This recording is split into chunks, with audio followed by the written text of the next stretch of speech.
Good morning, good afternoon, and good evening. Welcome to the Secret Resume podcast, hosted by me, Melody Moore. In this podcast, we explore the people, places, and experiences that have shaped my guests, those which have influenced who they are as people and where they are in their work life today. You can listen in as we have a rich exploration of often unexamined and undiscussed, but very important aspects of their lives, or as I like to call it, their secret resume. My guest today is Tola Ayoola. Tola is an experienced HR senior practitioner, a business leader, an executive coach, mentor and public speaker. She's worked for the UK Civil Service since the early 90s and is currently seconded from the Cabinet Office to the role of Head of Leadership and Capability at the Greater London Authority. So welcome, Tola. Thank you very much, Melody. So great to catch up with you. I've really been looking forward to this. So me too. I always love talking to you. So I'm really excited to be interviewing you for, I think people are going to love this and love you, of course. But can you tell us who you are? Tell us a bit about what you're doing for work. Yeah, delighted, and thanks for inviting me. It's a privilege from what I know about you, Melody. So I'm in a privileged position to be here. So thank you for allowing me to share my story. My name is Tola Oluwafunmilayo Ayoola, which you may not know, my middle name, and I introduced myself as that. Since I guess some of the events that we're going to be probably talking about later today. And that's really about me really embracing and immersing myself in my identity. And that often prompts questions. So I like to introduce myself as that. So I am currently Head of Leadership and Capability at the Greater London Authority. And for those that don't know, it's the Mayor's Office at City Hall. I'm currently seconded from the Cabinet Office, where I used to do a role around talent and leadership in the Cabinet Office. So it's fair to say that I'm still doing something that I love, but in a different context and in a different environment. And in fact, I have much more leadership responsibility. In fact, I'm part of what they call the senior leadership team, the top 200. So I feel like I've made it. You've got that badge. I've got that badge, SLT. I'm part of that now. So I'm now responsible for many people. So, I feel that, whilst I have been looking to role models, I'm probably one of those role models that people are now looking up to. So there is a bit sort of more of a responsibility and a bit more rigor in what I do. And so do you work in the fancy Armadillo building? Is it called the Armadillo, or did I make that up?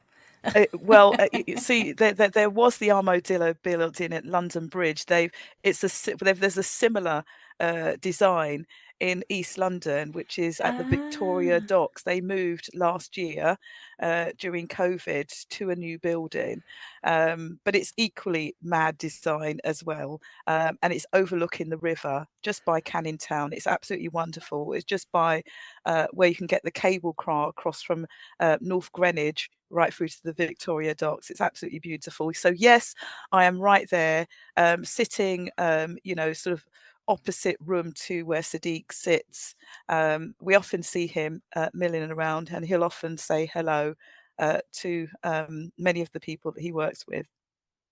Brilliant. I had no idea that they'd moved offices. They have moved. A lot of people don't know that. No. So it's a really good plug. So for the people who want to go to City Hall, it is in E16, not in London Bridge. Brilliant. Thank you.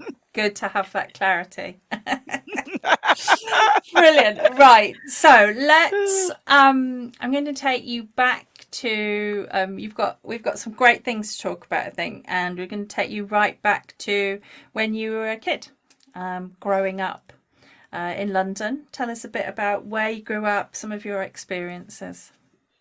Yeah, so I'd first like to say that, I was born from sort of Nigerian parents, and, this is quite significant for me. Being born to a 22-year-old mother at the time. And in fact, she had my brother, who was born 11 months before me, at 21. So if you can imagine, my mum, married mother at 22 with two young children, growing up on a council estate in New Addington. Now, I had no idea about what things were labelled when we was growing up. All I know is that I didn't think that we were poor, but I knew that there were people that were more privileged than me. Mm-hmm. And why I knew this was, I had a warm bed to sleep in. I had stuff to eat, even though they may have been, not branded. I had clothes to wear, and they were decent, but not the latest fashion. Mm-hmm. And growing up on that council estate, two Nigerian parents, I had a very, a good sense of what my parents expected of us. So culture wise, it was really important, and it was very bashed into our heads, I guess, not literally, but the education is key, because my parents had come from really strict education, and my mum in fact came over and finished her education when she was 16, but had to wait until she was 18 to get a career or get the green light to actually start her midwifery training program at 18.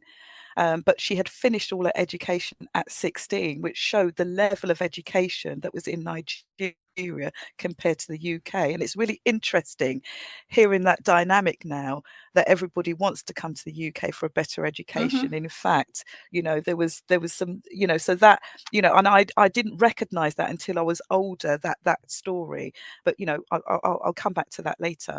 But my mum came for education. My dad was a postman at the time, and he was studying to be an accountant.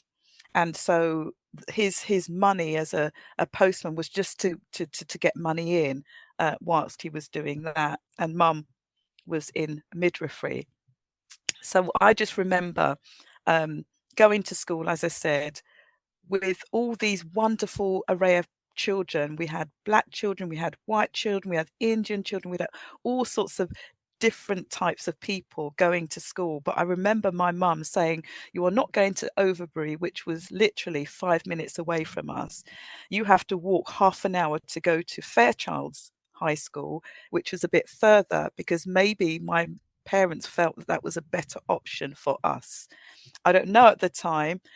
All I know is that we had to pass Overbury, which was quite daunting, because we wore our Fairchild's uniform, and the Overbury people didn't like Fairchild's. So from a very early age, we had to defend ourselves. And there was nothing to do with my identity. It was just to do with a uniform, Yeah. the identity of a uniform, and you were just the enemy. So we found ways, and me and my brother found ways of how to manage that situation. And I think that we just became resilient from that moment on. Every morning to school we had to deal with that, and coming back we had to deal with that, right? So, and there was no other way of, there was no other different way of walking up and down, to and from school. Did your parents know that you had that basically hassle each way? Did you tell them? No, we did not tell them at all, because we didn't think it was, we just thought it was just the norm. We Normal. didn't know that that was anything special. We didn't have fights. We often watched fights that happened between the Overbury and Fairchild's people, but we never got involved in it. We might watch it, but we never got involved in it. But we were able to defend ourselves with taunts, about, you shouldn't be wearing that uniform. Why are you passing our school? You only live down the road, and all of that kind of thing. We were able to defend ourselves. But I was always with my brother. My brother was always my protector, and my mum maybe had an inkling, but she wouldn't tell us. Take Tola by the hand, because I was the reckless one, my brother was the Mm. sensible one, and do not let her go until she is deposited in the school. you know, and that was my mum's command to my brother, and he did that to the letter. So as soon as I was outside the door, he would grab my arm like this and march me to school, and would not let me go until that happened. So that's how I was protected, which was quite interesting. And again, I perhaps didn't think that we were poor because we never had to pay school dinner monies. Although I feel that if my mum had known the system, she would have qualified for it, Mm. right? Because, you know, all I remember is my mum, to teach us discipline, she used to put the money each day for all of us. So my money and my brother's Monday money was on the windowsill and up to Friday. So we Mm-hmm. had to make sure to just take the money for our dinner for those particular days. And that taught us discipline, not to Mm. take more money than I didn't realize all of that, but there was some sensible lessons that my mum taught us as we was growing up. And so, we would take our money and we would, feel quite good because there were other kids that couldn't. They had to have free school meals, and in my head I thought, gosh, why do they have to have free school meals? But didn't think too much of it. That was just some of the things that they did. Mm. And we were in a school where it didn't bother us so much because, I had Janice Braithwaite, who was a white kid who became my best friend, who was very rich, who I didn't realise, but they were quite privileged because they lived in Homestead Way, which was away from the estates of New Addington. And I often used to go to her house afterwards, and she was very bright. So my mum was quite keen for me to continue to have a relationship with them because they were very into education and all that kind of thing. And then I had some of my black friends who was into dance music, and I had kind of like a two-way kind of it was almost like two gangs of groups of friends, which was interesting in itself. But I loved both lives. I liked both lives. So when we used to come together at dinner, Janice used to bring her sandwiches in because our mum used to make all of this wonderful banana sandwiches with breakaway crunches. I mean, it sounds really silly. Curly whirly, crisp. These were, I can't remember the make of the crisps. Um, it wasn't Walker's because it never used to be Walker's at the time, but it was a famous make, but I cannot remember. But she used to always have those crisps. And then we used to have our dinner money, which, goodness, mum, if she ever watches this podcast, we never used to go to dinner. We used to spend it on, we used to go to the shops Don't let her know. and spend it. And spend it on sandwiches, biscuits, all kind of things, because the school dinners, we never really used to like. And then we used to all sit down and club together and eat, right? That's kind of what we did. She used to lay her sandwiches, I used to lay my food. We used to just, in one, white, black, Indian, whatever, we used to sit together and we used to eat.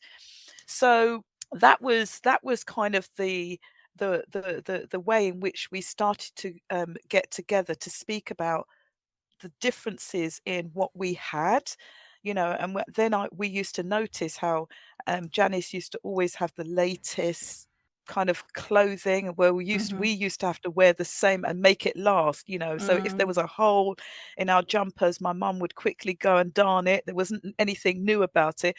Your shoes had to last for the whole semester. Your blazer, everything, don't grow out of it, so you'd always get the two sizes bigger to make sure that it fit and all that kind of thing. So it was, so those are the things that I noticed, in terms of aesthetically, as young child's minds go. But in terms of, my blackness and people's whiteness, it was only really ever noticeable through teachers, which is really Mm. interesting, through adults. The most discrimination we had was fatism. We used to call people, oh, you are quite big, and people used to mock people that were Mm. bigger than them. Conversely, as well, the only other taunts that used to happen at school were people like me who sometimes came in with an African hairstyle. They used to call it a spider. So my mum used to braid my hair, but they used to do it with cotton. Mm. And that was normally not with white people, it was with my own Caribbean, because there was a strong separation when I was growing up between Caribbean and African kids. Nobody wanted to associate with being African, which was really interesting. And, or the features, everybody would identify with European features. The more European you look, the more beautiful you look, the Mm-hmm. more African centric you were, the less likely you were to have a boyfriend or anything like that, which was very interesting. And that really affected me in more ways than I would want to even appreciate, Mm. and I know that it affected me because of the things that I did later in life, that where I wanted to be more white, where I Mm. wanted to just be accepted. But those significant moments in my life really shaped the way and the journey that I've gone on through school. Now, at school, it was really interesting, our curriculum, because my mum, when I came back, was always very interested in what what are you being taught, why am I not hearing what you're being taught, because she was used to an education in Nigeria where they'd, you know teachers would liaise with the parents, etc., and always keep people updated. And we didn't know, so my mum's expectation was like, why aren't you getting this? Why aren't you getting any homework? And we were like, I don't know. So my mum would be up the school, and I'd be so embarrassed, because I'd be like, why? You're the only mum that's going to the school to ask for these things. Nobody else is bothered, right? And so, it became like that kind of resentful child that, your mum was the only one The that would do this. But embarrassing I could, mum. yeah, yeah. But that, I appreciate all that now. But of course, at the time, I didn't.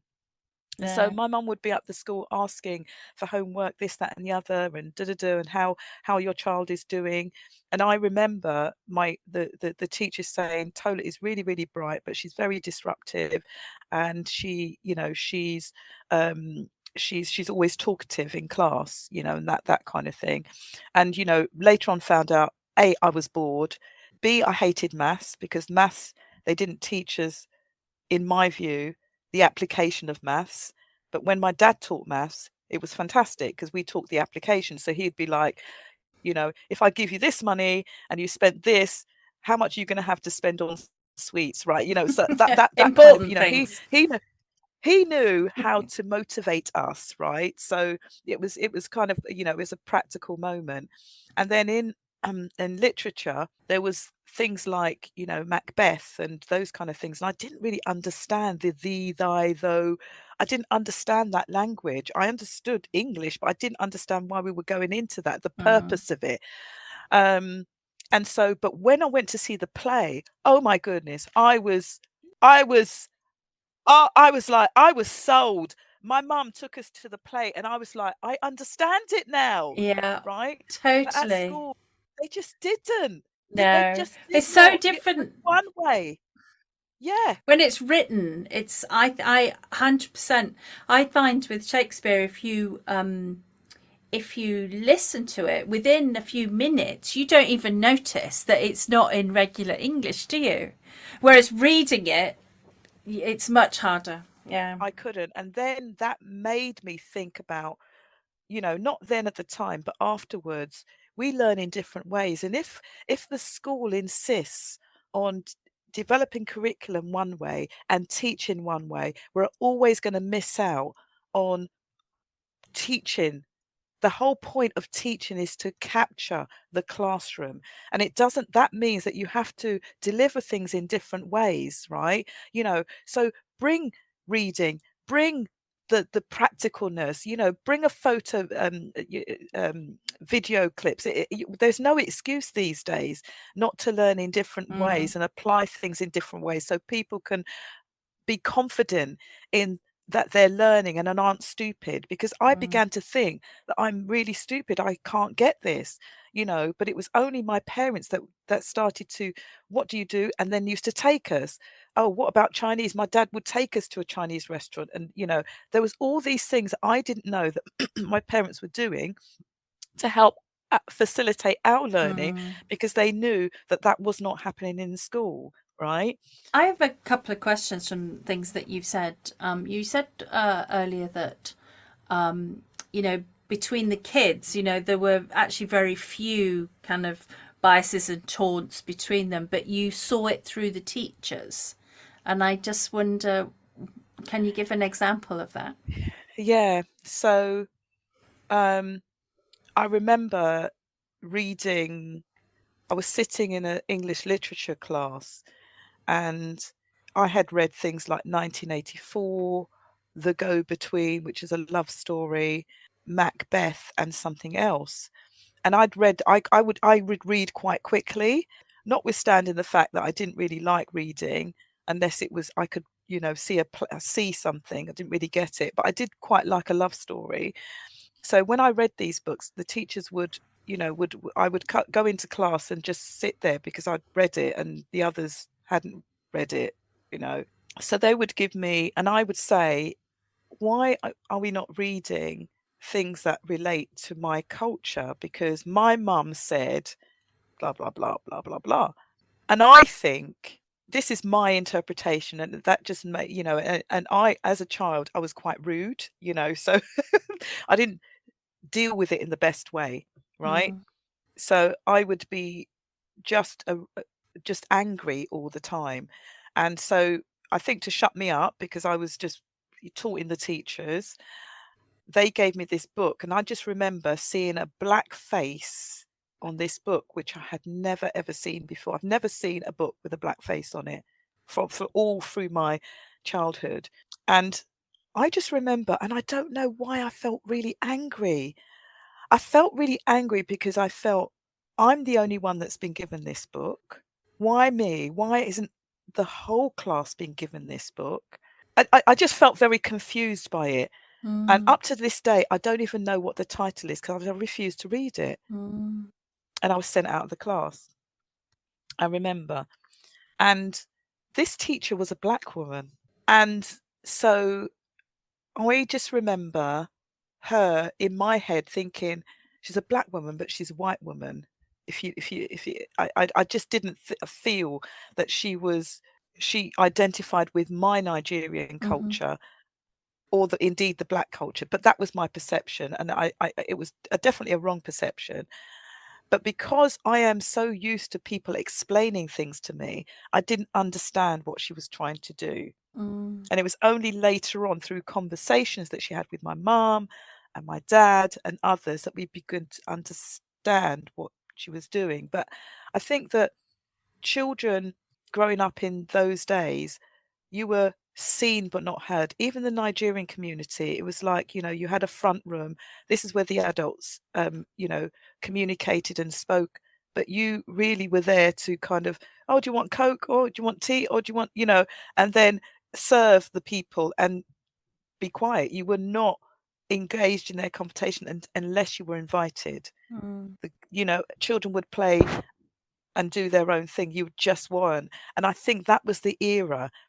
So, but I wanted more from that. I did not feel that that was acceptable, or that was too confusing for me, because I'm a practical person. I need to understand the reason why, and I would always rebel against that. Whereas my brother would take it. My brother was very much, oh, Tola, just do as they ask. I'd be like, no, I don't understand it, So I would be called the rebel child, and my brother was the model child. So if you can imagine.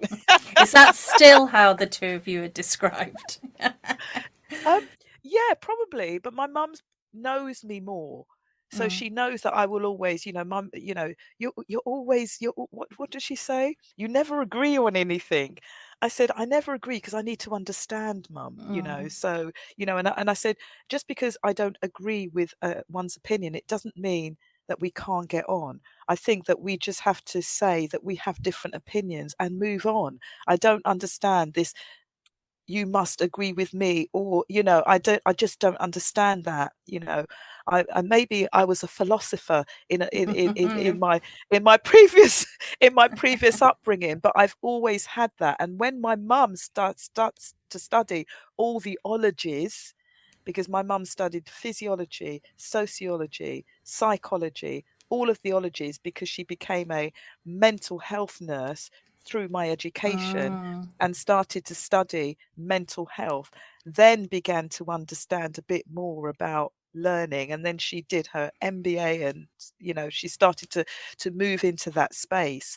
Wow. And it was really interesting how her views changed, on this, because culturally it can be actually in conflict with, with some of the sort of learning and teaching and how people learn, you see. So yeah, she was battling with some of that as well. My second question is around, you talked around that difference between Black Caribbean, Black African, and how there was, I don't know if the right word is competition between the two, but a noticeable difference. Do you think that was when you were a kid? Do you experience that today? I No, not so much, but I do think there's remnants of it. I think that there is still some, what they call colorism. Hmm. And colorism is about, the lighter you appear, or the more European you appear, the more people accept you. And this is, Mm. this may be conscious or unconscious, but you'll see it in TV and film. The way they cast individuals, you'll see the way that it's happens in books. Less so now, because there's much more children's books that show people who are of different, cultural characteristics and features. Um, and yeah, and even some of the uh, my friends' kids will talk about colorism, and the fact that guys will often date people that are more European or have got a lighter complexion, although that Mm. it's not everywhere. And I haven't, you know, specifically experienced that in my face, but I do think that it happens, because remember, discrimination has mutated and there is much more sophistication around that. So sometimes you just can't pinpoint it, but that Mm. when you're all going for certain things, and who might get the thing, that it is sometimes like that. So yeah, there is, it's harder to highlight unless you get statistics, and Mm. that's a long thing, isn't it? But Yeah. when it happens to an individual over and over again, it's really hard for Yeah. that person to overcome. Yeah. But for me, and for how we've been brought up, if not you, then who? And if we are not trying for the next generation, then we are failing ourselves, and the next generation of people. So that's who we do it for. Because Mm. when my mum came to this country, as you might have seen in the Three Little Birds recent documentary by Lenny Henry, no blacks, no Irish, no dogs. My mum lived with that when she came into this country, right? So had to go through all of that, and was very, very conscious of us just going to school and coming back. That's why my mum had this: deposit her to school, and this is when I'll expect you back. And in fact, if you're not back, just let us know. If you're after school club, she was very conscious of all of that, because she knew what was on the streets. Let's move on. Thank you for sharing all of that. I've just loved hearing it. Let's move on to the early 90s, I think it was, when you were working at the Department of Health and Social Security. Yeah, this is really interesting, because I guess my life growing up, was a great life. We used to play around with kids and have our playtime, and mum used to call us in for dinner. But at the same time, a lot of the people around us were poor and needed to to get some help from the government. And I used to help people with their form filling. I remember doing that from a young age because people never used to be able to speak English, blah, blah, blah. So I used to interpret all of that. That was just helpful me. I just used to do that. I didn't think anything of it. So I thought to myself, as I was going through education, that that's kind of what I wanted to do. I wanted to help the more disadvantaged people, the people who were the poorest in society, to help them, whoever they were. So when the purpose of me applying for that was to, I think, fiercely seek justice and truth, because I don't think that, like my mum, who didn't have a clue about access to the systems, didn't access the system, and there were many others that were prevented from accessing the system because they didn't understand it, right? So, and there wasn't interpreters in those days. The community had to go by and help this. So I decided that that's what I wanted to do. So my early work, and I remember the 17th of February 1986, when I started with the Department of Health and Social Security in Bournemouth Road. I always remember it. Was my proudest moment, because I thought, I've made it. I'm going to be able to help all these people who don't have access, and I can sort out the systems, and we'll help with all of that. God, boy, was I wrong. I mean, wrong and right. So I worked. Let me just pause and just tell you about my application process. So even the application process for getting into the Department for Work and Pensions, I at the time had more than 5 O levels and 2 A levels, which is where you had to have your entry point for being what they call was an SCO. So it was it wasn't a junior administrator. I thought it was a senior administrator. At that time, there were no blind recruitment. So my full name, Tola Ayoola, was often displayed on the recruitment forms. And I just remember just not ever getting, I applied for the Department of Social Security at the time, and I applied for many other public sector organisations, including the police. And just remember just getting rejected. When I went for a lower pay band, that's when I got an interview for the Department of Health and Social Security. And I thought, okay, I just need to get a job. So I was interviewed for that role and got it, and got many others, but at a lower pay band that I was expecting, So I just took the first job because the Department for Work and Health and Social Security was where I wanted to work. Now, my early experiences of working the Department for Work and Pensions was, wow, there is a lot of people that really need support. So you had the travelling community, that was kind of one section. You had the single mother community, which was a different section. You had the older community that had not been supported in any way community. And then you had the people who were disabled and couldn't work community. And then you had the working age population, for whatever reason, couldn't work through well-being or mental health crisis, or they were a carer or whatever, right? So there was that group. And I thought, wow, this is a lot.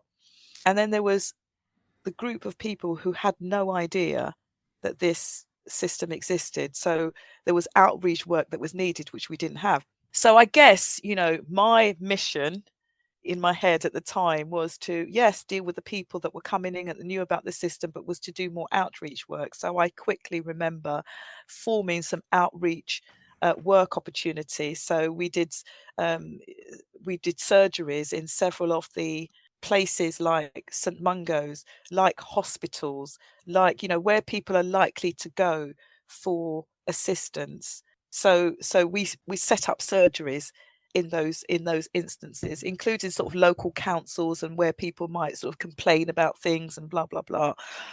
And that really helped draw up. And we then designed an outreach program, which is fantastic, which has been prominent ever since as part of the Department of Health and Social Security, Benefits Agency, and now the Department of Work and Pensions. They've always had outreach work, which helps with bringing in people who don't often access our service. We call them the hardest to reach.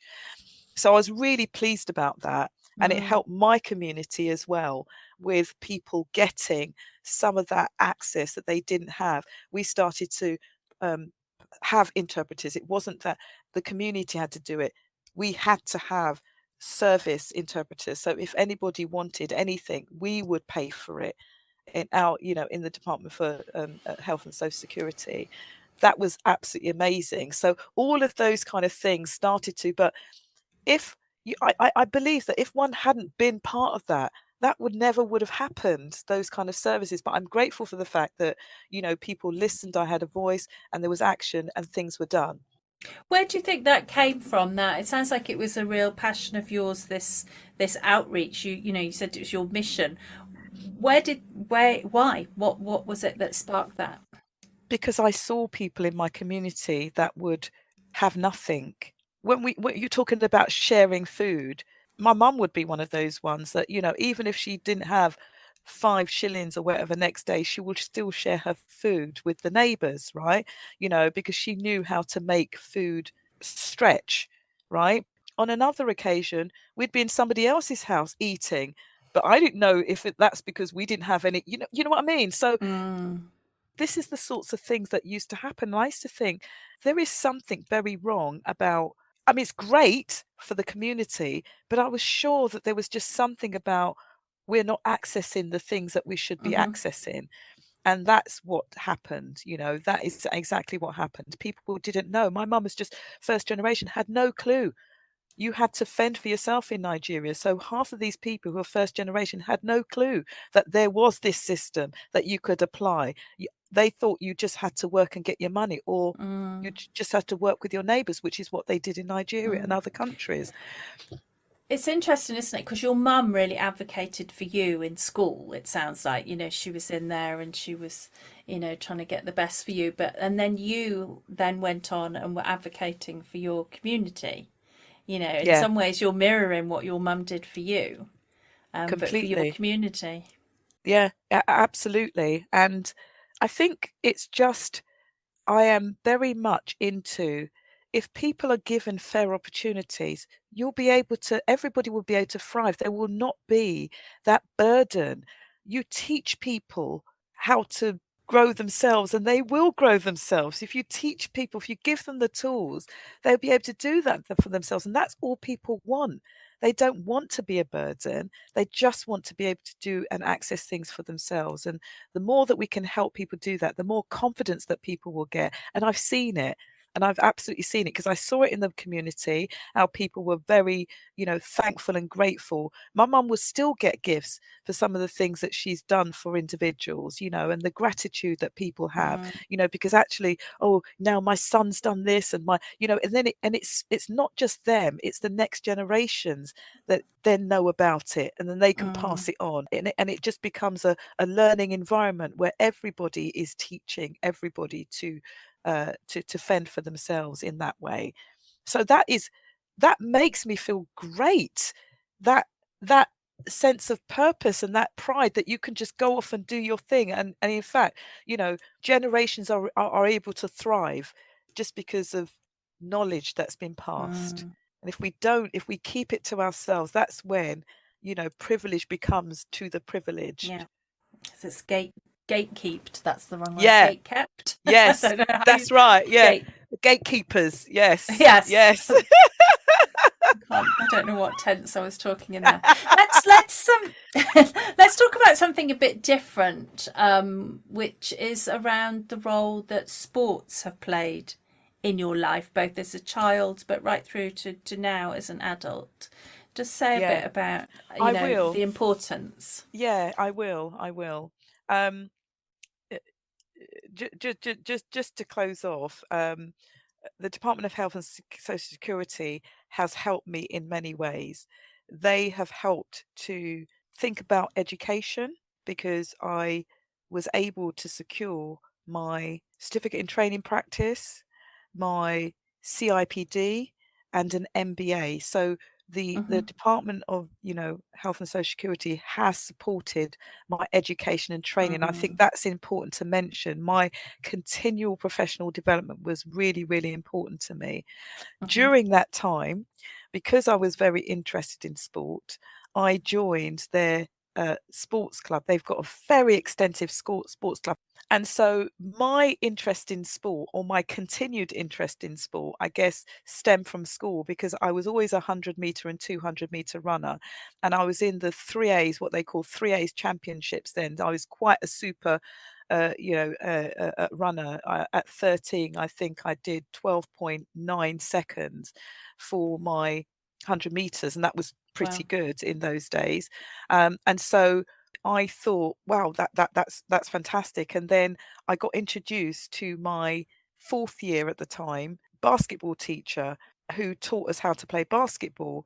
And that was my interest in basketball. I've always played netball, which was, fantastic. And then basketball, so I thought, this is fantastic. So when I left school, I thought to myself, well, I really need to keep this up, because we were at school, we beat everybody at netball. We were just superb. We had a great team. I was always chosen a captain. Don't know why. Maybe I was a bit bossy, but my ability to bring out the potential in people, I think people saw, but I didn't see it as that. I just felt it's not bossy, it's showing leadership. Yeah. I really have this thing about the word bossy and women. Yeah. Women are called bossy. They're not. It's leadership. It's very, very, very true. And now I see it as leadership, and that's what people saw in me, and that's why I was chosen. But I didn't recognize it as that, because I'm always vocal. I'm like, I knew all the positions.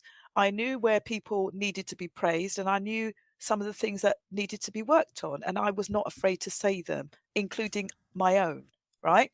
And so all through, because athletics was a very individual sport. It was just about me, all about me, nothing about anybody else, right?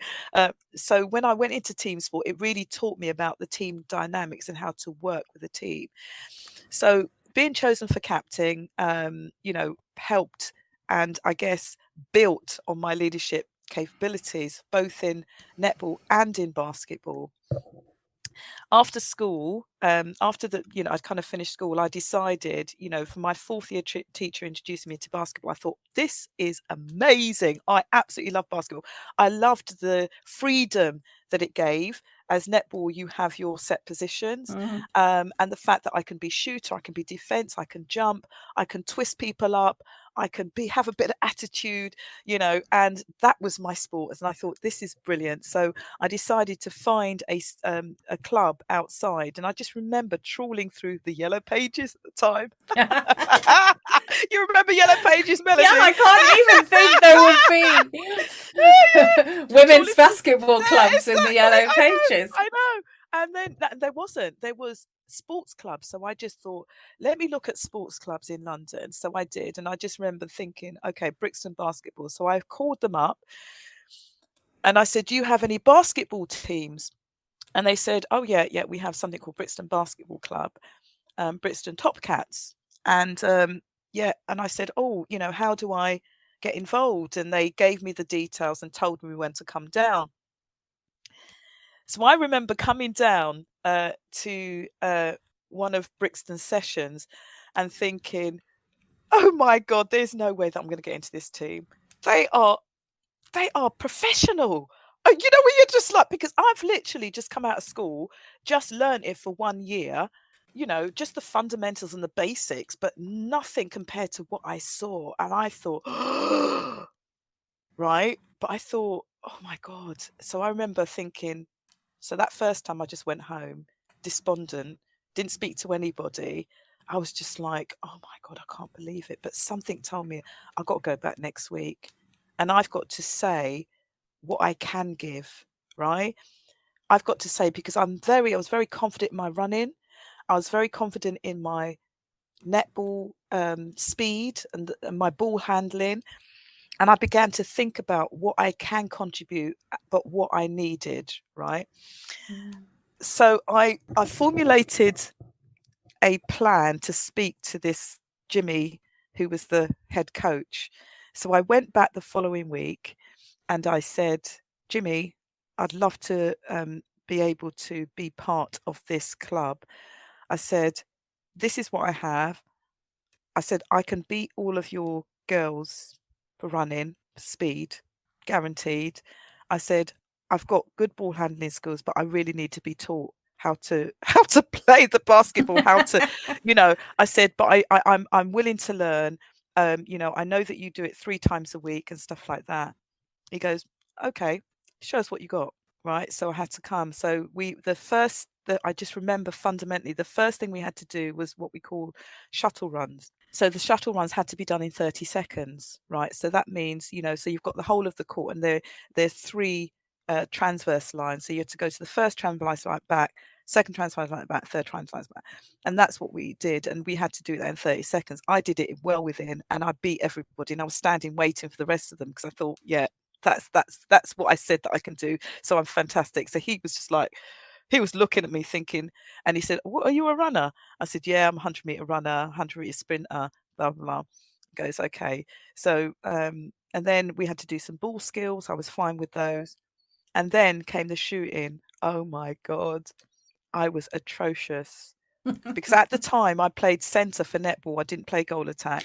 Oh, and of course in netball there's only 2 positions, aren't there, that can shoot? Exactly. Yeah. So I just remember, bouncing this ball hardly. I kept losing the ball, bouncing it, and then I kept looking down. He's like, "Look up." I was like, "I don't even know what am I doing." Anyway, I was bad at it. The ball just went, blang. Like if you can imagine the noise of a backboard, it went bang, right, and back at me, nowhere near the post. and all the and all the players were looking and thinking, she's good at everything else, but she's bloody terrible at this. Anyway, so after that first session, Jimmy said to me, fantastic at running, got some things to do with your ball handling because he talked about that, and you just need to practice on your shooting. Are you willing to come 3 times a week and blah blah blah? Are you willing to turn up on time? Are you willing to, this is the cost of the thing, and we'll see how you get on. I was just like elated. I was just like, yeah, to even be accepted, that gave me the confidence, I think, to just ask for what you want, because people can either say yes or no. That for me I was just amazed to be. And this Brixton Top Cats was like a super duper team. And I was been chosen, and I didn't think that I was even ready to do it. But by virtue of admitting what strengths I had and maybe where I felt he could help and the club could help me, that was it. And I went for it, and the rest is history.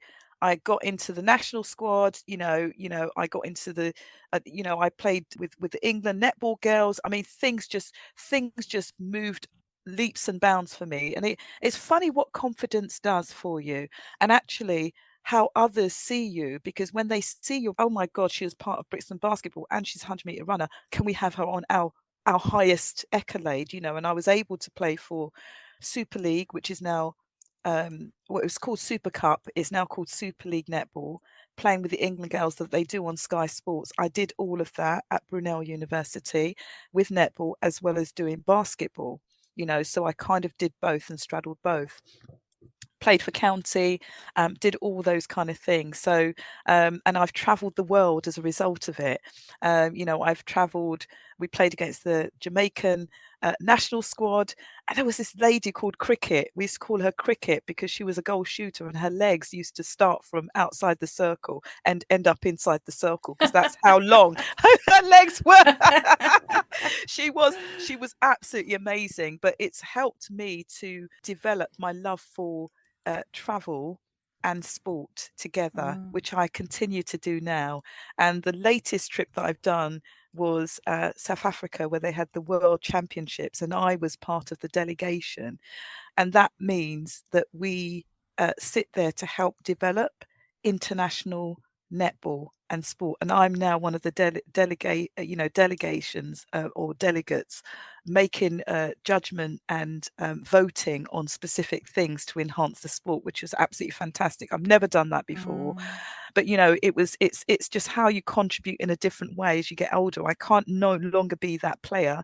I'm a bit too old, but I still play netball. I can't play internationally, but I'm still involved in international sport by doing some of these other things. So my drive and my focus and the way in which I learn, sport has really helped me, how to be a leader, how to work in teams. The analogy that I use has always been, it's kind of shrouded in practical terms for me.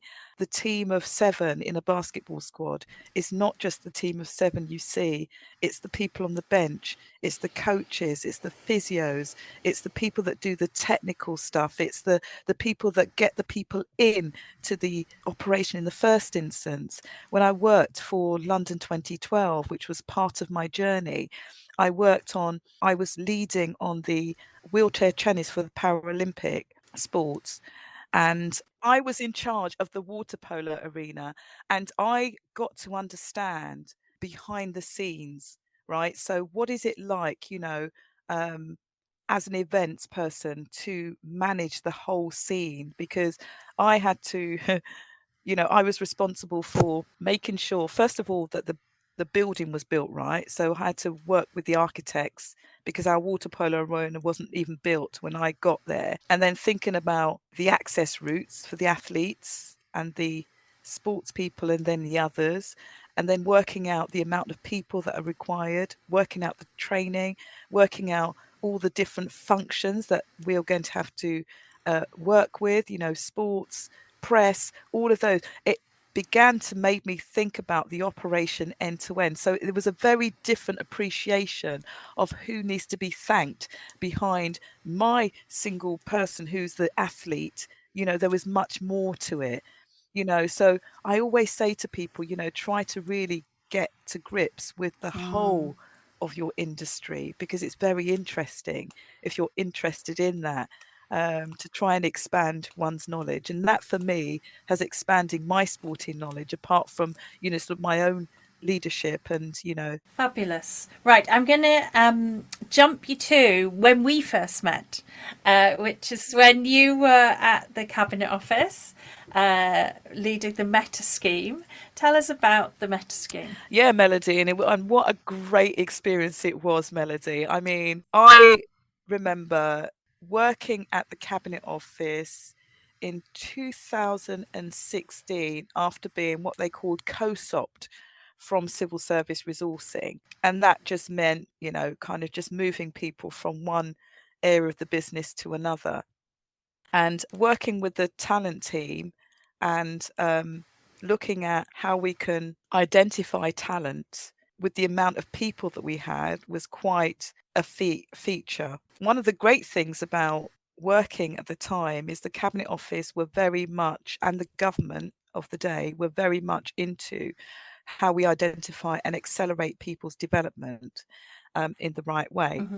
And they already had a program for senior leaders, which was called the Senior Leaders Scheme, and they had just developed a similar program for people to enter the senior civil service, which was called the Future Leaders Scheme. And then there was all these other positive action schemes that were sort of dotting around the place. What we felt that did was have a system where people were self-selecting themselves onto these things. So rather than have kind of one entry point for people that wanted to get into senior civil service or people that wanted to go through the senior civil service, we had different avenues, which in certain instances is not a bad thing. But we felt that the positive action schemes was trying to do the same things. So the Minority Ethnic Talent Association, which was originally set up before I came in, was a standalone positive action scheme, and it had its own remit, which was to accelerate the development of talented ethnic minorities into the senior civil service.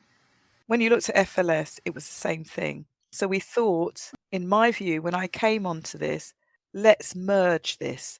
Let's have one selection and assessment system for everyone, recognizing that there are specific barriers that perhaps are faced by ethnic minorities, but we would work on that through the program, because not only do ethnic minorities need to understand how to navigate themselves around this, those in positions of power will need to understand this too. So how can we share this information, right?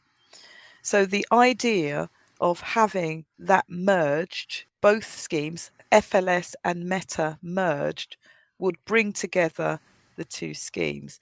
So the Meta program was born out of many years of that development. But again, my thing was always about how can we integrate, share and learn? How can we all be responsible for the development of everyone? So I remember I just was so excited about this program, because all I was hearing was, oh, if you're a black person, you never go on. Oh, if you don't, I mean, all of this negative stuff. And it was just doing me head in.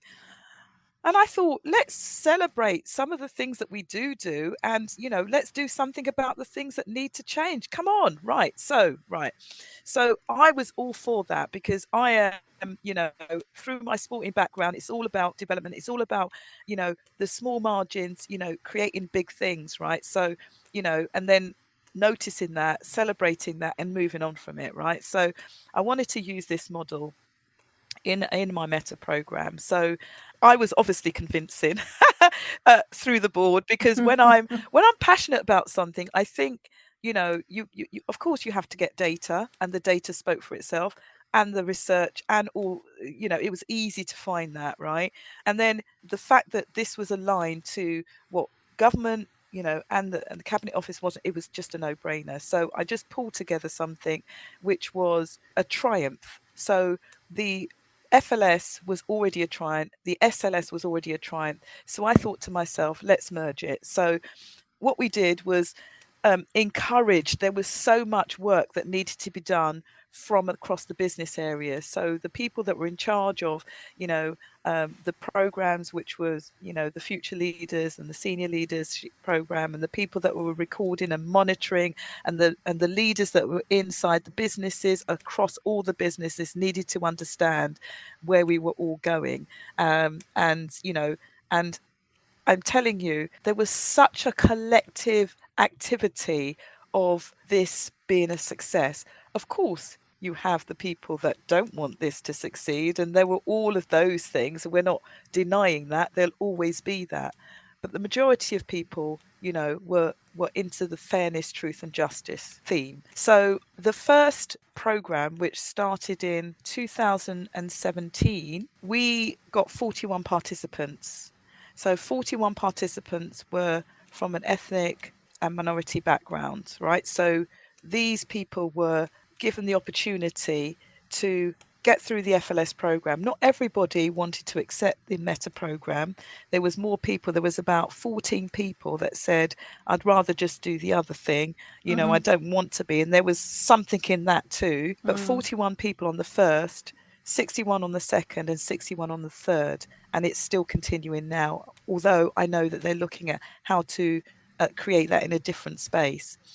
But it's been absolutely successful.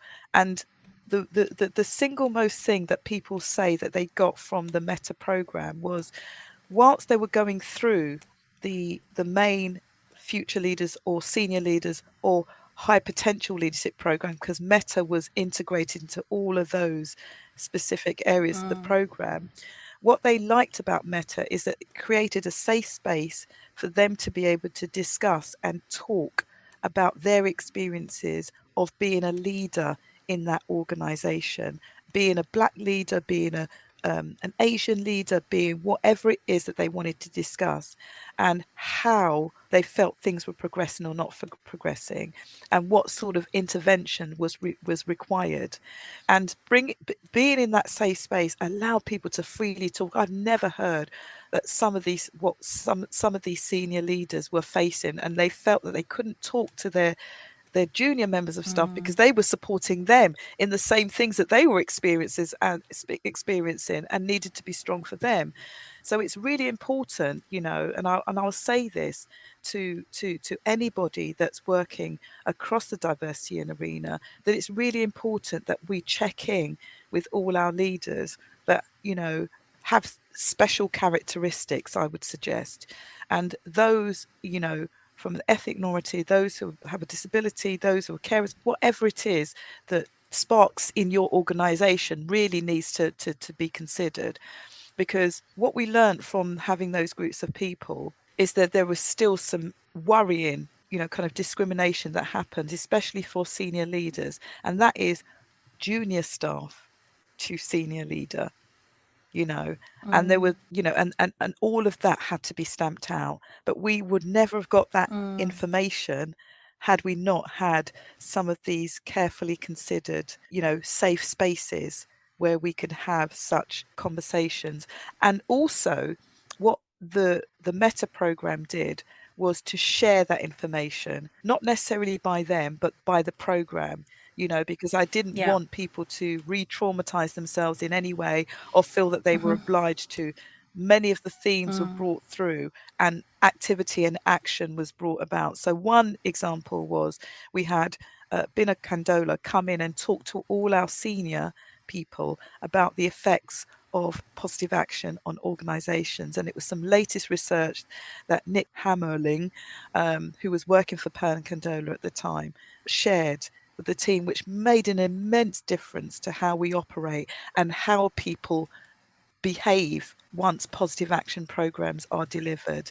Now, the work that we did with you and Corn Ferry Hay was bring so much rigor to the conversation. We needed to find a way how to measure, how to report in the right way, and all of that stuff, Melody. And I'll never, ever forget the candid, the honest, the creation, the way in which we worked through some of the things that we had to in terms of just making sure that our reports were robust, thinking about who are the people that we're getting at the end of the sausage line? Is it right? Is it all analysts? Do we need to change this? All of those kind of conversations, I think, are really, really important to make sure that we're still getting the right people that we are requiring.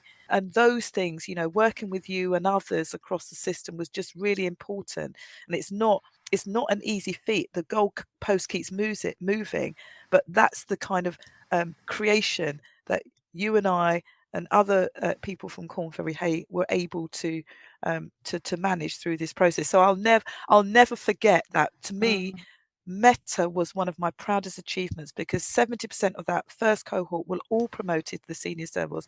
Many of them I still have contact with. They are CEOs. They've got their own companies. They're doing great things because confidence is such a underused word, but you feel it and you do it and you see others in it, and then it just multiplies. Like I talked about my community, the confidence in how to access things, that the next generation of knowledge that know things, creates so much more, and that's why we continue to do the things that we do.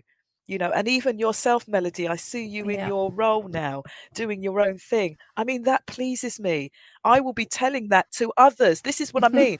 Or we have no idea how one story can impact another. Just share it if you can. That's what I say. Let's move you on then. I have similar feelings about Meta actually, and the FLS and my involvement in those talent schemes. I think the civil service in many ways is light years ahead of many other organisations in terms of talent, and the bringing together of those positive action schemes into the main scheme. I've not really seen that anywhere else done in that way, and so successfully. So similarly, I feel really strongly, and even if it just meant that I'd met you, I feel I've learned so much from you, from those conversations that we had, very honest and open conversations. Just for me is incredibly powerful, and it's something I was saying this to my sister last night. I feel really lucky that I know so many people through doing this, DEI work who are different to me, and I can go and ask them stupid questions. Exactly. And it's okay to ask those stupid questions because they'll just tell me what they think, and it feels a real privilege to have those connections. And like I say, I have a lot of stupid questions, but I feel I've got some great people around me who let me ask them and are kind to me and answer them. And I call them curious, because I absolutely love people who are curious, because I am the same, and the question that you have is because one is curious about learning the answer and what your opinion is, and they're interested in you. What do you have to say about that? Isn't that a good thing? I think it's great. I feel privileged when people ask me that. I think, oh my goodness, they want to know my knowledge. That gives me such great confidence. So, thank you for all of that. And just to think about this curiosity is great. Yeah. Well, speaking of curiosity, one of my, one of the things I asked you to talk about is around your experiences of being a black female leader, because that's obviously very different to my experience. And you've told me stories in the past that have always stuck with me about your experiences. And we've also talked about how, traumatizing it could be to keep retelling stories, and it's exhausting. But I just wondered if you had any stories you wanted to share that you think the listeners to the podcast would find interesting. Goodness, it's really an interesting question, because I guess it kind of sort of it depends what one defines as leader. And I think, as I said before, in my stories of leadership through sport, through my work with the community, I think I felt very confident because I felt that I knew what I was doing. I was at top of my game. And I guess you could measure some of that because people came to me. That was it. In my sport, it was measured by your ability to do it, because if you're doing stuff in 12.3 seconds, if you're shooting 18 points a game, nobody can tell you that that's not what you've done. Nobody can judge on that. It is a fact. Where I think I get problems with my or judgment questioned as a leader, or even if I'm in fact a leader, which is another story, is I guess when it came to my consciousness was when I was working in the Department for Work and Pensions, and I was leading a team of 25 people. And my immediate boss was a black man. His name was Mr. Blackman. He's in Barbados at the moment, but it's Mr. Blackman. You're a black man. And so when we used to go to meetings, people used to address us, and I didn't feel anything of it because both of us were black. So I didn't see anything happening. And we were working in Peckham, and, that area was kind of, quite a number of people from ethnic minorities were around that. So people kind of expect it. When I was working in Streatham and Fulham, it was a very different story, because I then was the leader of a group, and I had to front some of these meetings, and I would often go with my junior member staff who had to be a male white person. And it was really interesting going to these meetings, because they would assume that that white person was the leader and would start rattling off about stuff. And the person used just have to say, well, Tola is my boss, so you might want to address, that. And, the person being very uncomfortable and very embarrassed and going very red at their assumptions. But that was never just a one-off incident. It used to happen quite frequently. Now, some people would shrink and get angry and stuff like that, but actually it gave me this kind of weird, I don't know what they call it, weird sense of power, the sense of silent power. I don't know what it was, but I used to just, in my head, I used to think, this is not my problem. This is your problem, and I hope that you're learning from this. I really do hope that you're learning from this, because I will say nothing, because I know that you're embarrassed anyway because of the redness in your face. So I will not continue with that. But whilst you're having a conversation with me, you are going to know that I know what I'm doing. You know, you have made an assumption. You quickly need to think about that, and let's get on with the meeting. And that's in my head. That's why. So, but I used to speak about that in my own groups, right? Not necessarily to the, because people used to experience things like that, and we used to talk about how we deal with those kind of things, because some people would be angry and, would confront them and things like that, and then it wouldn't be a great meeting. My mum has come across that quite often, and I've seen her get frustrated at home, even though she hasn't confronted, or she would. My mum is very good with the English language, and so her words will be very direct and would let them know that actually I'm the sister here and I'm in charge, and you do not need to address my junior, because I'm in charge here. So I suggest that if you want this done, you go through me. I await your response. Something like that. She would confront it, but in a very, so I've learned in my growing up, I think there was kind of a warped sense of how to kind of deal with some of these, because when she used to bring some of these things back home, I was just thinking, oh my goodness, mum, how did you deal with that? And so the way in which my dad used to deal with it was a bit more rugged. So my dad had a kind of very, well, you just tell them or fight it out, that kind of thing.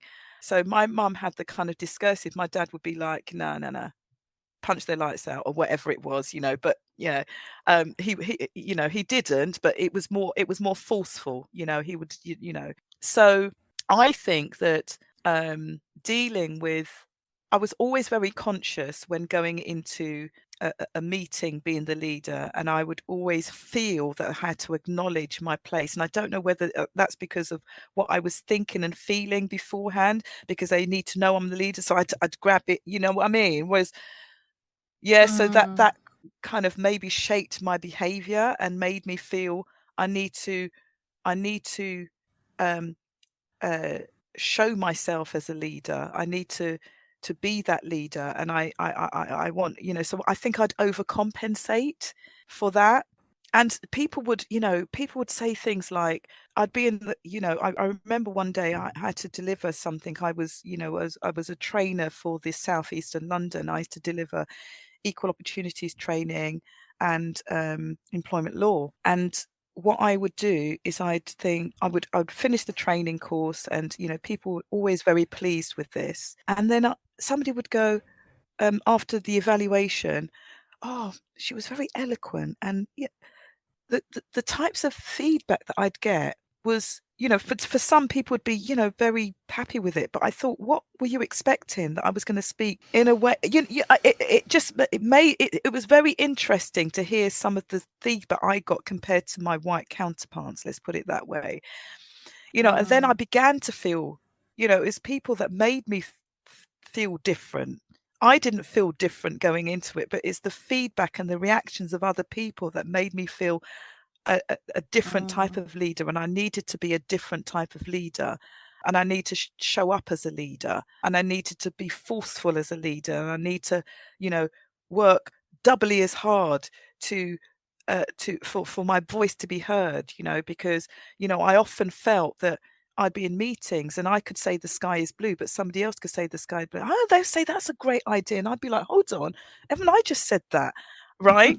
And things like that. So it began to make me a bit annoyed about things, and then I began to be a bit more forceful in things, so I wasn't having it, Melody. So I would be like advocating for my colleague who might say something. So I would be more forceful about saying, and as Melody has just said, I just like to back that up, and we began to advocate for people. And I think that's when advocacy and stuff like that came in, because the only way we can change hearts and minds is to, first of all, confront people with it, raise awareness of it, people to deal with their own unconscious bias, because it's not my issue, it is your issue that you have it, but make people aware that they may have it. We all have it, We all have our terms, and we can only leave it with the people to do it and not make it our problem.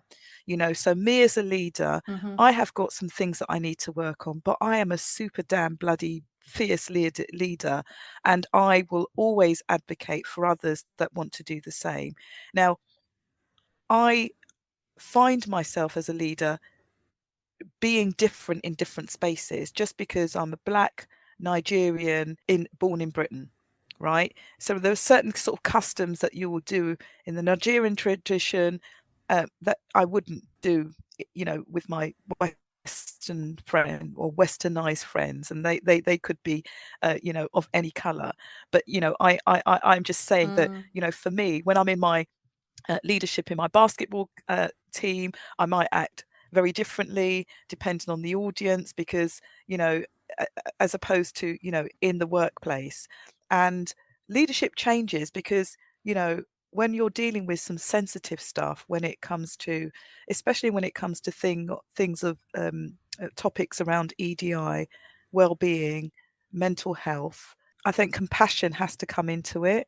And I am developing as a leader and being much more compassionate in my approach to leadership, because I think it's really required, and people are very often secretive about who they are and who they want to be, because they feel that they have to be who the organization assesses them, who they need to be. And that can often cause anxiety and dishonesty in what people share. Because they're behaving or being or appearing to be how they think they ought to Absolutely, be. Melody. And that, I think, causes anxiety for people, and can really conflict with where they feel their leadership style should be, or where it's always been, and who they are. And because there's awareness about people's identity, where people come from, I think that you'll find that there's lots of people in the system that are just understanding this for themselves, especially as we've began to identify and admit more about what's happened in our care systems, with the Nigerian care systems, with a lot of Nigerians that were being fostered out to families and what's happened to them. All of these silent things have now come out. I've just learned that there has been many people that I know in prominent positions that were fostered out when they were young, and the impact they had with white families adopting them, being abused, some not being abused, some being treated well, some being treated appallingly. All of this type of things that are now just coming out.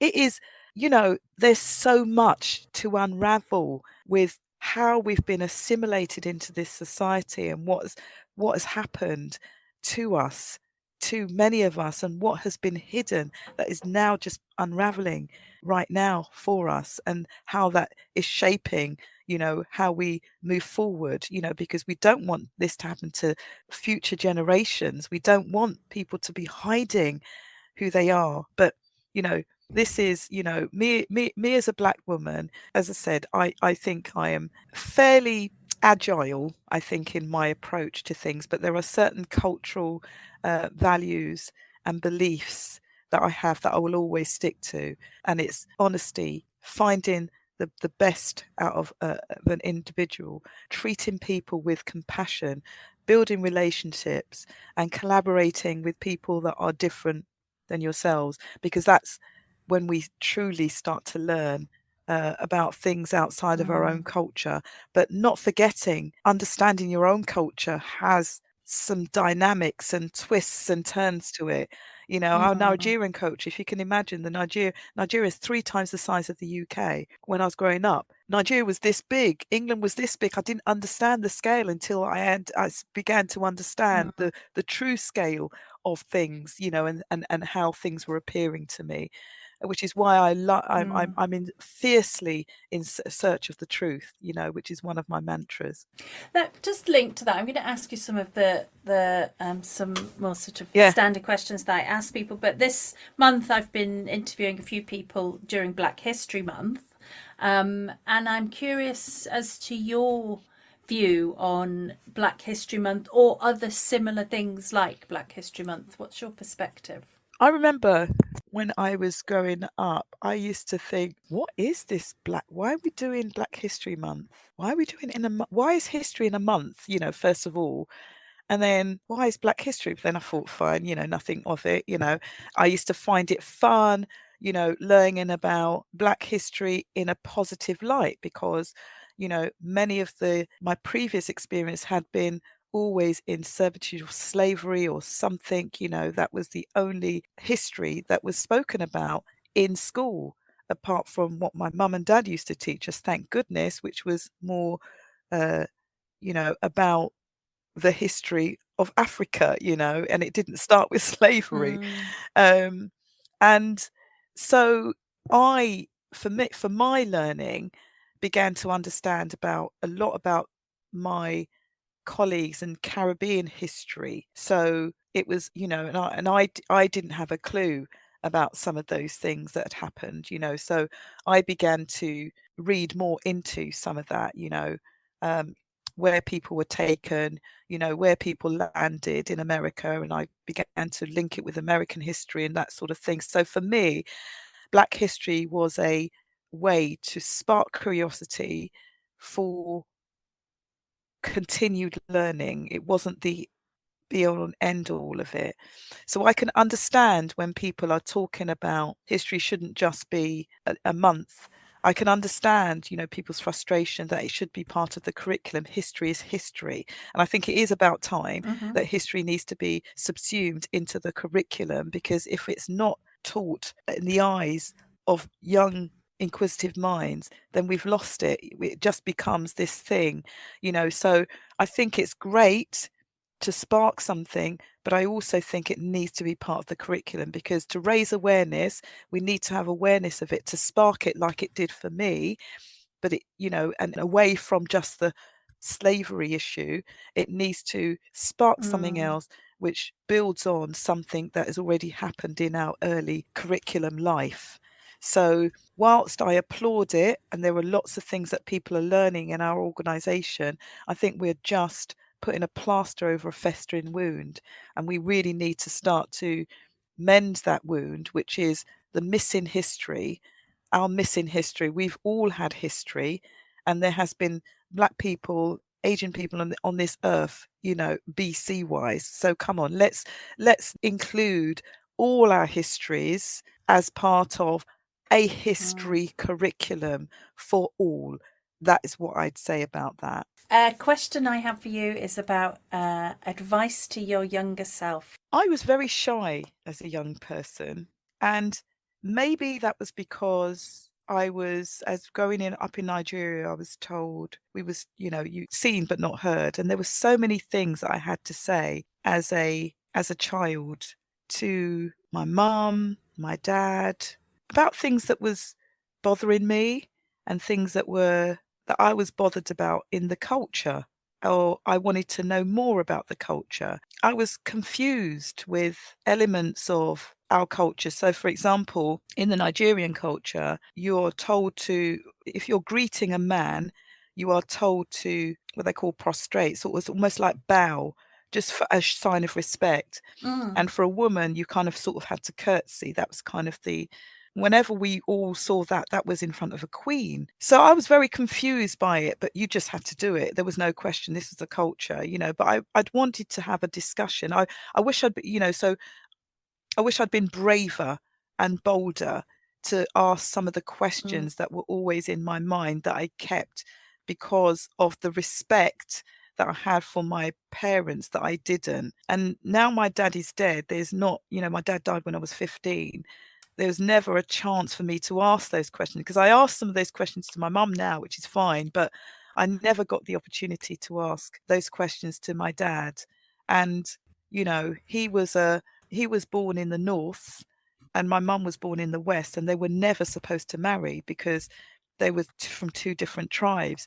And I always wanted to ask them how.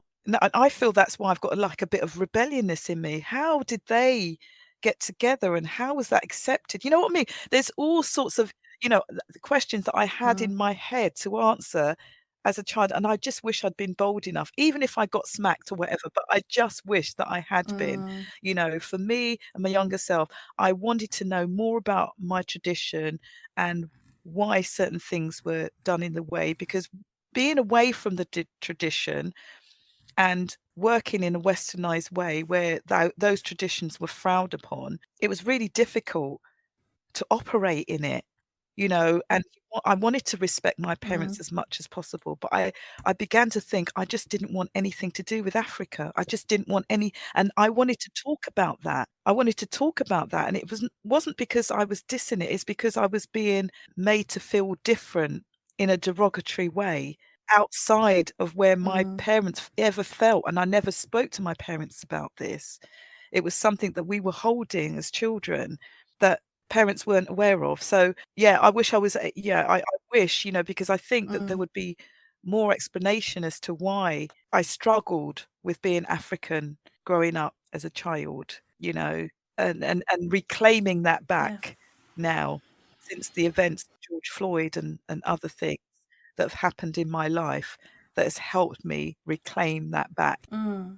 We say some more about that, about how those events helped you reclaim. So, Meta, for example, was a significant one where I was thrust with and collaborated with a group of ethnic minority leaders who were strong in their own way. And we would talk about identity. That was one of the things that we wanted to talk about. And of course, I had to Mm. talk about that myself. So in talking about that myself and helping people to share their own experience of that has helped me reclaim that, because when people would say, why don't you say your full, why don't you ever say your full name, and that was or why do you use an English name, and all of these types of questions, you'll be able to do that in a safe space, and it made you really think about that.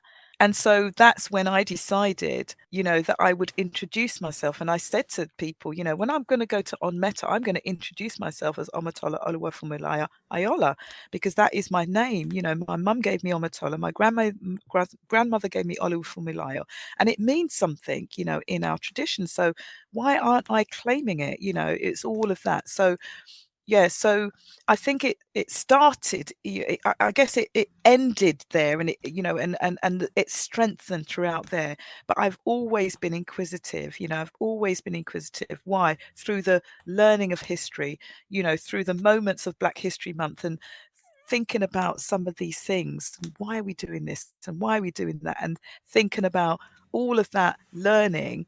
And then the George Floyd thing I guess, just made me think, you know what? People see you as Black. People, it doesn't matter what happens in society. You're a Black woman who is from a Nigerian heritage, born in the UK. We are going to have different experiences. So people need to hear it, right? We weren't born in Africa, but we do have heritage there, right? So that's why my mum took us when we were 13, because we thought we were being too westernized. We went there for 6 weeks, and we've been back since. And I love the fact that we have gone there because we needed to. All right. Me and my experience, we spoke about, the Shakespeare thing. If I feel it, I can feel it, So Mm. immersing me in that experience was the best thing that my parents could have done for us. And so having that experience, meeting my grandma, my grandparents, all my aunties, uncles, my array of cousins, all of those types of people just kind of made it real for me. And they all had Nigerian names. They were all beautiful, swam, all the things that I thought Black people didn't do, were CEOs of their companies, were accountants, were pharmacists, were this, were that. Nobody spoke nobody spoke about Black. They spoke about their religion. They're coming from the north, or they're coming from. They never. It's Mm. only here that people speak about Blackness and whiteness and this, that, and the other. And it was very interesting to kind of hear the different worlds. And I feel privileged to be in those experiences, because I have experiences that nobody else has probably had, that I can actually share, being there and being here. And then how does that manifest that self in my leadership? How do I gauge all those experiences and shape the way I am? born from from the first generation who came here. That's my experience. So we're still dealing with this stuff. We're still learning. We don't say we've got there yet, but this is something that keeps evolving, and we'll keep talking about it. But I will say significant moments like Meta, George Floyd, that made me think, you know what, that is a tragedy, and in death we do not want to be mourning what we could have done.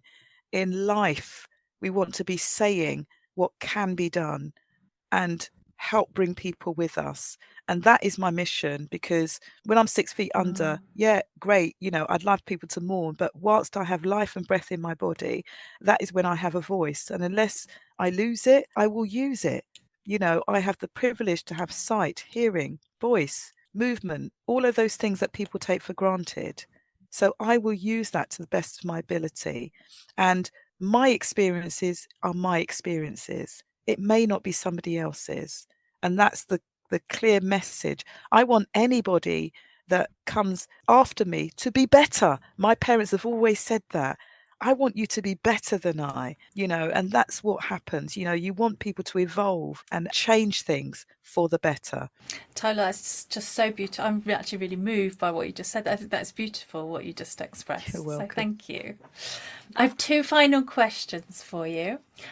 One is a book that you would recommend to podcast listeners that's been influential on you. There were two books I think that I'm reading. I'm not very successfully, but I'm reading because of the leadership journey that I'm on, right?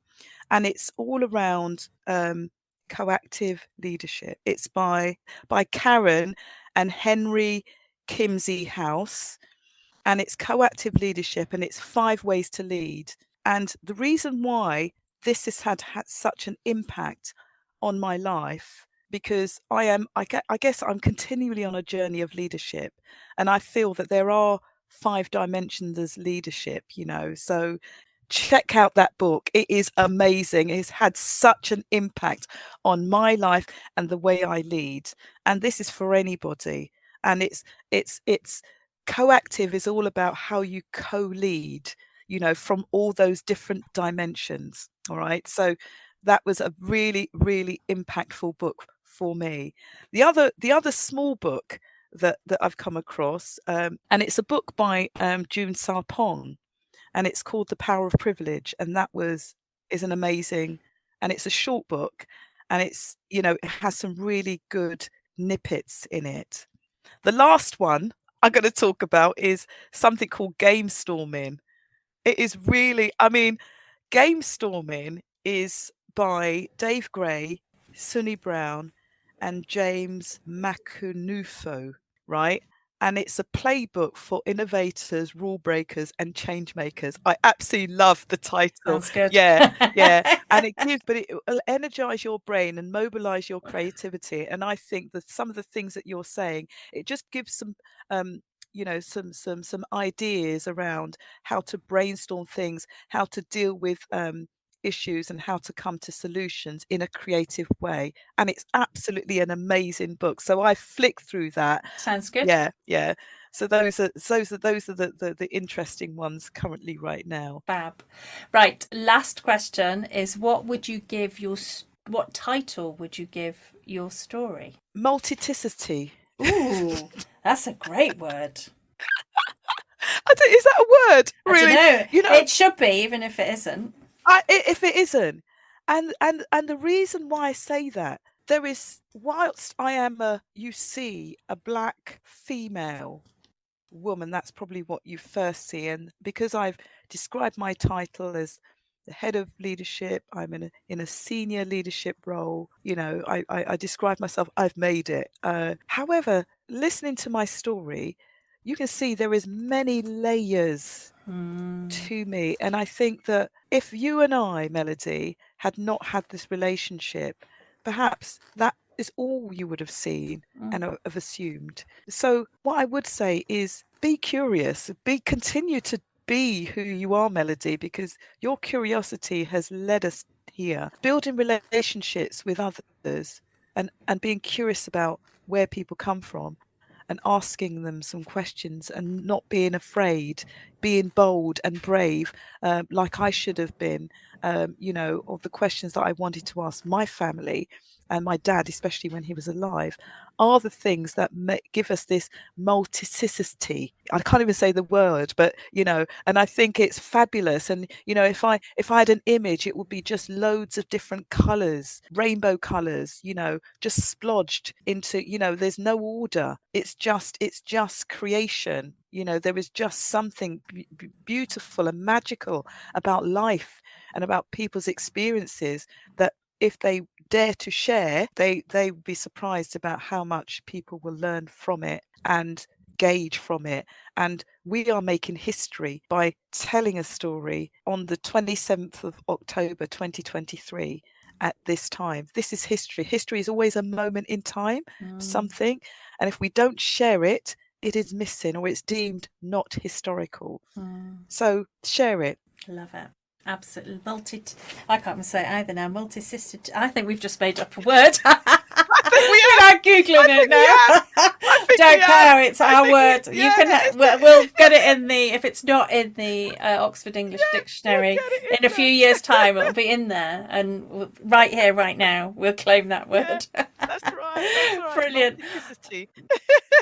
Brilliant. Thank you, Tola. It's been an absolute joy and a pleasure to talk to you. I, yet again, have learnt so much, and I hope you've enjoyed telling your story. I have enjoyed it, Melody, and thank you for inviting me. It has been a pleasure. You're welcome.